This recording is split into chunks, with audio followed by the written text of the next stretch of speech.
Hi, my name is Dominic Palazzolo, and many of you know me as the owner and founder of MakeYourOwnMolds.com, where I've been teaching food service professionals how to make molds for food for over 15 years. With this video today, I'm introducing a new company that I started. It's called Marvelous Molds. And after this demonstration, I'm hoping that you find that we deserve that name, because I'm actually manufacturing silicone molds for the food service industry. And today, what I'd like to do is I'd like to introduce a very interesting line of molds that I'm coming out with. It's called the Sculpted Scroll line. Very quickly, I'd just like to tell you that in my travels, when I go to cake competitions and I see the type of scroll work that's done on cakes, a lot of times it's just scroll work that has been cut out with cutters on rolled out fondant or gum paste. And quite frankly, I mean, the pattern is really nice, but it looks to me like it was cut out of construction paper, because there's no three-dimensionality to it. There's no detail. It just looks like almost like a silhouette, almost. And so what I wanted to do was I wanted to create a line of molds that any cake decorator or clay artist, or any artist really who wants to embellish anything with scroll work, could use in order to quickly produce beautiful scrolls that could be applied to their favorite artwork. So we're going to be using fondant and gum paste and different materials like that that's associated with the sugar craft industry. But anyway, this is the mold, and this is one of 16 different molds that we're going to offer in this line. It's called the Right Scroll Ensemble. And so you see a little scroll there, and it also has kind of a flourish end to it. And before I get into any details about how this mold is made and constructed, I really just want to kind of show you how this works. So what I'm going to do is, whenever you get a brand new mold, it's always a good idea to put some cornstarch in it. Now, these molds are very, very strong, and so if you want to, you can abuse them. You're certainly not going to hurt them by handling them in any way like I'm doing right now. But one of the things you want to do is, when you pounce with the cornstarch, don't allow it to kind of accumulate in a very thick coating. If it does, you want to knock it out, so you just have like a 1 molecule thick coating on the inside of the mold. Now, I'm going to take some pre-sheeted fondant,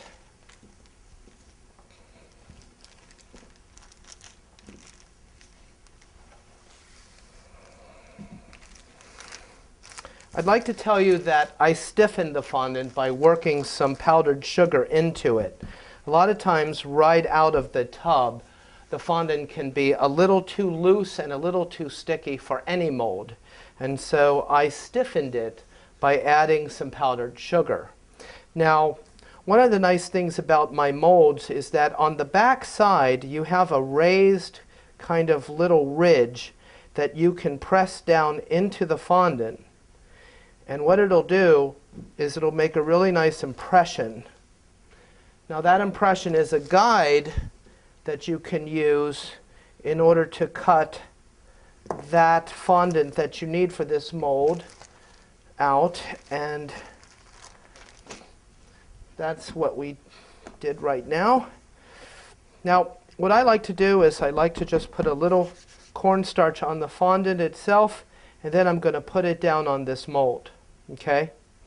Now, I'm just going to press the fondant inside. Okay? And if the fondant is sticking to your skin, just use a little cornstarch. Now notice that I'm using the kind of like the side of my hand, this pad here, in order to push the fondant down really hard, because these molds are not like other molds you've experienced. Every one of the scrolls that comes out of this mold was individually hand carved by myself and the staff here at Marvelous Molds. So these are unique designs. We had complete control over their shape and how they look. And we made the detail really nice and deep so that you're going to be able to see this work on a cake or on a piece of artwork from across the room. Anyway, you might notice that a ridge is starting to form around here. This is what we call a trimming blade. It's built right into the mold, and I have applied to the US Patent Office for an actual patent. So this is a patent pending design that I'm actually previewing here. What we do is we take a pin, and we're just going to take very quick rolls or passes right over the top of this mold. Okay? Now, I have been working with people and having them try out these molds. And the first thing that I see them do is I see them pressing really, really hard down on this mold because they think they've got to do that in order to make the cut. And what I really want to show you is that it's just very quick, light strokes, and it will cut the fondant perfectly around the opening of the cavity to the mold. So you're going to get a result like that. Now, I don't think you're going to believe this, but I was able to work into the design of the mold the ability for you to create windows or openings in the actual scroll design. No longer do we have to have solid scrolls, but we can actually have airspace or openings in the design, which gives you a tremendous amount of ability to play with color. And when you put it on the cake can be one color, the scroll can be another. And through the windows, you can see the color difference, which can be very, very striking. Anyway, what I'm going to do now is I'm just going to make sure that I'm pressing down. I'm pressing the fondant into the details very well. And then you'll notice that the trimming blade actually sticks out above the top of the mold. There's a secondary purpose to the trimming blade. Not only does it cut the fondant, but you can take your finger and press on the side of the blade and press the blade into the cavity of the mold. Now, I think you can see what it's doing. It's actually rolling the edge. And I know a lot of you have used molds before, and when you take an item out of the mold and it's made with gum paste or fondant or marzipan, what you have to do is you have to take a little X-Acto knife and you have to trim off all these little flashings and all these little specks, and it takes a lot of time. Well, actually using the blade in this manner, you are eliminating the need to do that. Now, before I unmold this, I'm also going to work the blades that cut the windows or the openings in the scroll. And I'm going to push those so that I'm going to push the blade outward instead of inward. So we're going to actually push it out like that. And that finishes the inner line or edge to the scroll opening. Okay, now another really cool thing or part or aspect about this mold is that you'll notice that there are these lips, and they exceed on the outside and perimeter of the entire mold. And what I like to do is I like to take my left hand, I'm right-handed, and I'll take my fingers and I'll put it right under the base of the mold. See how I've done that? And then I'm going to grab the lip and I'm going to pull out and down. Okay? Let's show you that again. I'm going to pull out and down while I'm keeping my fingers stationary and just pressing up. Now, maybe you have read instructions associated with other types of silicone molds where you're supposed to put this in the freezer for 10 minutes and actually make it firm up before you can take it out of a mold. But we're busy. We need to get things done, and I just don't want to design a mold where you have to do that and take that step. It really slows things down. You should be able to unmold the item right out of the mold and really get going as far as applying the decorations to whatever you're making.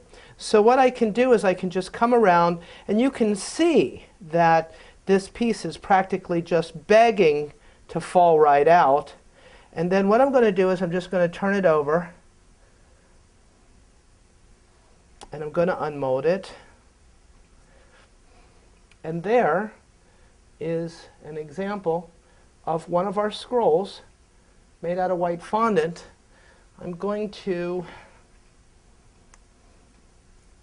unmold it again, only this time in purple, to give you an idea. The color on this color on the camera shows up really nicely. And now you can see the details on the scroll. Can you imagine how beautiful that would be on your cake? Okay, so now that I showed you how this mold works, what I want to do is I want to get into some particulars and specifics about how to use this new type of mold. Since no one's ever seen a mold like this, I really want to talk about certain things that you need to know. For instance, one of the things that you don't want to do is you don't want to fill the mold too high. When you look at the mold, what you will think is that, or most people make this assumption, they will think that the top of the mold is actually here at the top of the blade. But to think rightly about this mold, you have to understand that the blade is sitting on top of the mold itself. So if you look at the top of the lip right here, that really is an indication of when the mold is filled. If you were to take some fondant and you were to fill this mold all the way to the top of the cutting blade like this, okay? What's going to happen when you unmold is that you're going to get an object that is too thick, thicker than the object that I designed for you, okay? So what you want to do is you want to find and sheet your fondant so that you can put it into the mold, and after putting it down into the mold, it actually comes up to the base of the blade, or even with the top of the lip on the outside. That is really, really important. Now, just to make sure that you get a really good grasp of that, I've got this diagram that I want to use. So let's imagine that I took this mold and I was to cut it in half, okay? And we were going to look straight down that cut. We would have something that looks like this, okay? Now this is the lip on the outside of the mold. This is the blade. And this is the cavity where the design is. And then here's the lip or the blade on the other side and the lip. Okay? Now, if you were going to take some fondant and put it into this mold, and you were going to fill it to the very top of the lip, of the blade, again, you'd be making a mistake. The mold's going to work fine, but you're going to be getting something that is too thick, in our opinion, and it wasn't designed to be that thick. Okay? Instead, what you want to do is you want to fill with fondant or gum paste up to the base of the blade, level with the top of the lip. Now, when you unmold, you're going to get something that is much closer to what I intended you to get, and it'll have all the beauty and all of the characteristics that was designed into the piece. Now, I want to share with you another reality or truth when it comes to a mold. You know, if you have a mold and it is of a certain depth, there isn't a law in the universe that says, hey, I've got to fill that mold all the way to the top. You may have an application where the thickness of the scroll that you want to come out of the mold, you want it to be thinner. There's no problem, and it's not wrong, to underfill the mold in order to get a thinner result. Okay? The only thing you want to do is you want to make sure that you have enough fondant or whatever you're putting into the mold so that it actually can accommodate the details, and you have a little extra above that. That is it. Okay? Okay, so I've run you through the basics of how to use the mold, but I wanted to show you something else that I kind of discovered after I invented this product, and it's pretty cool. And what I'm going to do is I'm just going to pounce my mold. By the way, this is just a little girl's tights with a couple cups of cornstarch put in the toe and tied in a knot, and it's a really nice little tool. When I created this mold, I wanted to try to make a mold that had application in the sugarcraft industry, but also in the commercial baking industries where there's a lot greater volume, and perhaps you're making buttercream cakes, and with all with the popularity of the cake shows, fondant cakes and better designs are becoming much more popular, and they're being requested especially for wedding cakes. And so there might be a lot of operations out there where you want to try to, you know, cross that bridge into some upscale designs that you could add to your cake collection, but then you're always worried about labor and how much is that going to cost and everything like that. Well, I believe that these molds can be used in a way where you can still get the look, but you're not spending tons of time like hand making, you know, pastelage flowers or something like that. So what I wanted to show you was another way of using this mold. Believe it or not, the blade acts almost like a biscuit cutter if you use it in the reverse method. So we have some, imagine having some sheeted fondant, and we're going to take this mold and we're going to place it down onto the fondant. Now, what we're going to do is we're going to press, okay, we're going to press straight down, and then what we're going to do is we're just going to use a circular motion while we're pressing down, okay? Now what happens is that that blade comes through and it trims, and so there, you've got it. Think how fast you can actually use this like a biscuit cutter on sheeted fondant, where you have one person actually doing the cutting, and then it comes to another person who will press and quickly unmold. And imagine that you had a cake ready to receive these decorations.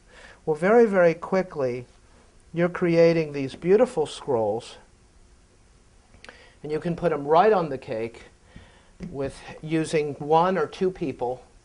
And so that's just another application or a way of being able to use this mold.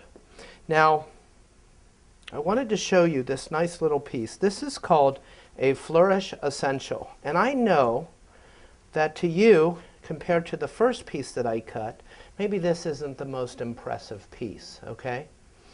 But right now what we're doing is we're going to be showing you pictures as I'm talking of what this single design can do, just by itself.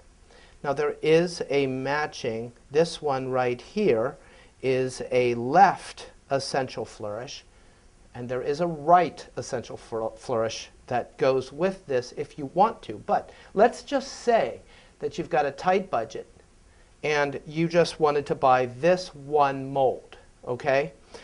We're showing you designs right now where you can just make these and put them together in order to create an uncountable array of different arrangements that you can put on a cake.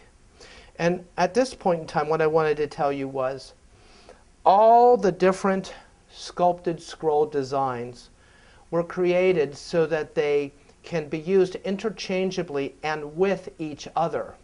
So every scroll design can be used with another scroll design in order to create an uncountable or infinite number of arrangements that you can put on a cake. It comes down to your own imagination. So earlier we had touched on this collection. It's very simple, but it creates many, many different designs. It is using the left and right essential flourish, and when we put that together, it makes a beautiful heart. And so, for instance, this collection is called Venus.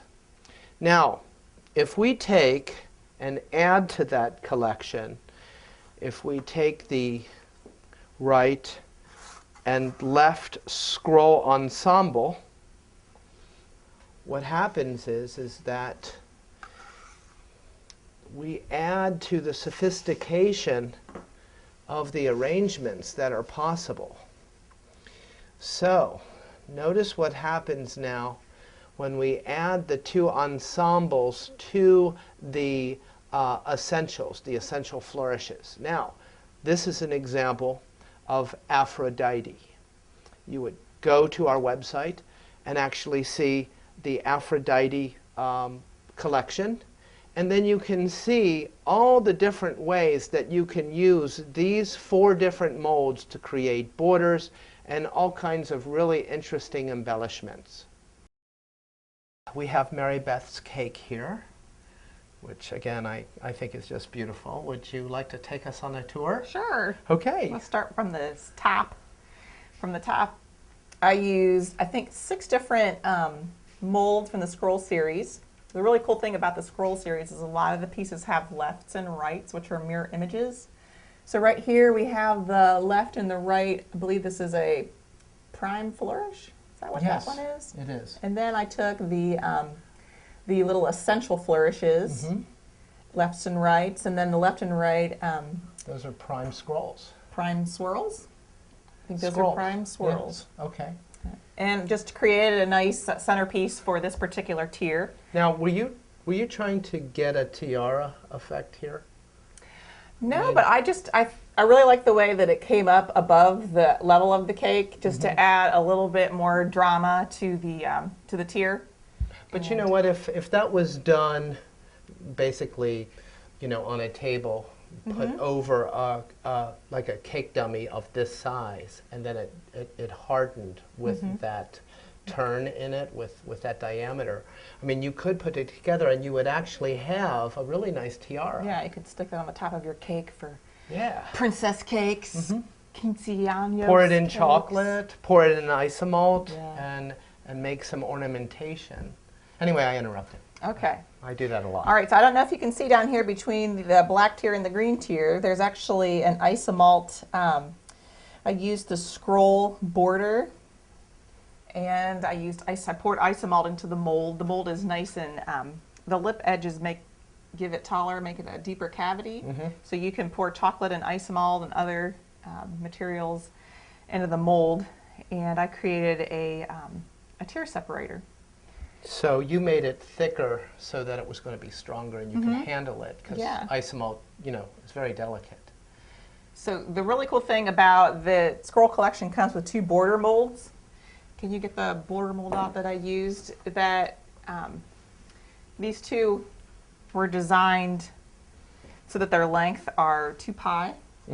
That's true. So 2 pi, that's 3.14 times 2, that's 6.28 inches. yeah, so what does pi have to do with round cakes? It has, it's part of circumference, so any even diametered cake, like a 6, an 8, a 10, a 12, and on, we designed it based on pi so that as you're putting these borders on in sections, they will connect perfectly when you come around and meet up with the original piece that you put on. Yeah, so what I did was I poured isomalt into the mold, and then as it was cooling, I bent it around a dummy, a 8-inch cake dummy, and I made 4 of them, because 4 fit perfectly around an 8-inch circumference, and created a tier separator out of isomalt.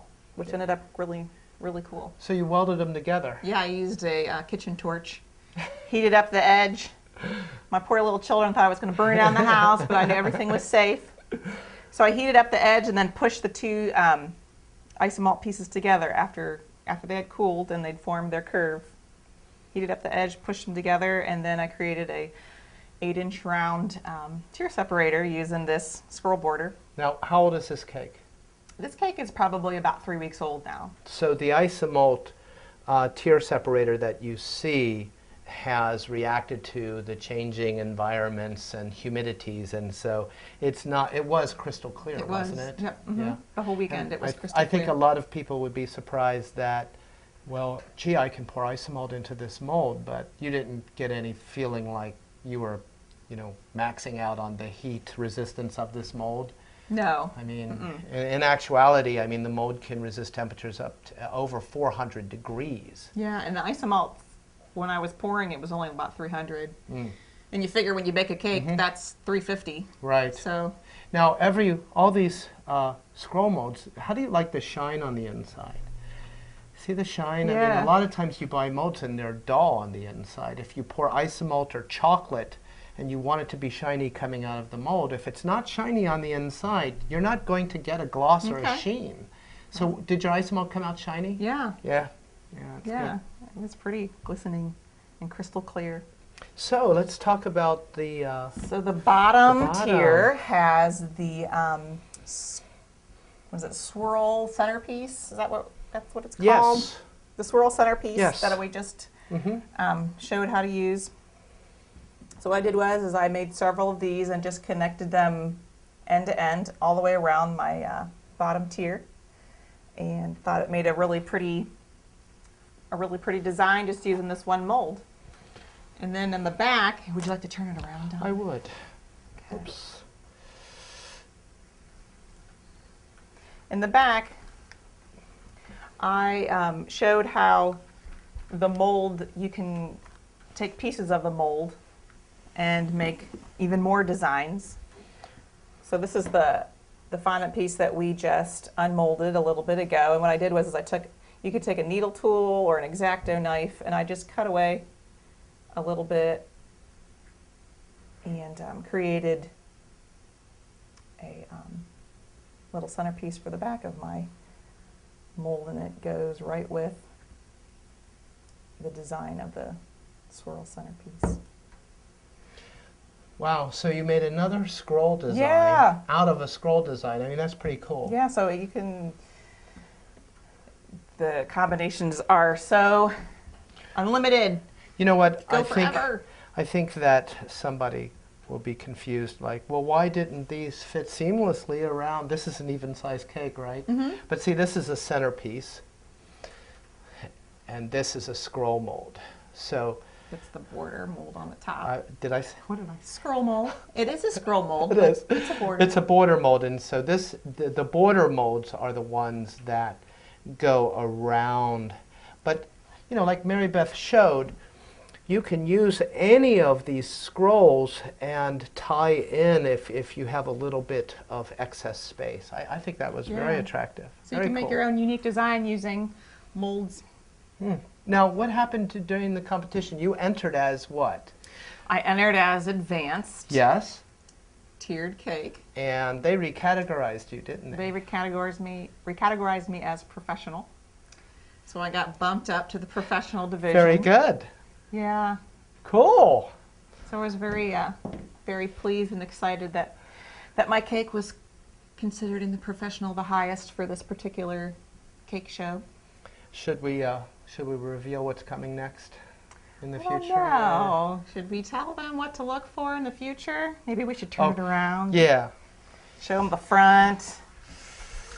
Well, no. Do you all want a sneak peek of what's coming up next? Very soon. Well, first we should show them what's already out there. Well, this is getting long. Buttons. Oh, well, yeah, that's the filigree button mold was used for these. Yes, very good. I love the fabric look that you created. What is this effect called? It's the Tufted Billow Weave by Susan Trianos. Very I bought her cool. DVD. Tufted billow weave. Yeah. And the buttons just accent that really well. Mm-hmm. How did you like this border here? The border is really pretty. It's How did you create those pleats? the pleats are the border, or the mold. They're in the mold, and they're really cool because they look like you've taken the fondant fabric and folded it and folded it and folded it, but in reality, the mold did that for me. And it even has a little ribbon center going all the way through. So that's what's coming next, folks. We are working on a whole collection of cake border molds, and we're hoping that you find them all as attractive as this one, which we're very, very pleased with. It looks like fabric, doesn't it? It does. Yes. Well, Mary Beth, thank you for making an appearance You're welcome. on my videos, and I hope that this has been helpful, seeing these molds actually used. And I think that's about it for this segment. All right. Have a great day. Happy caking.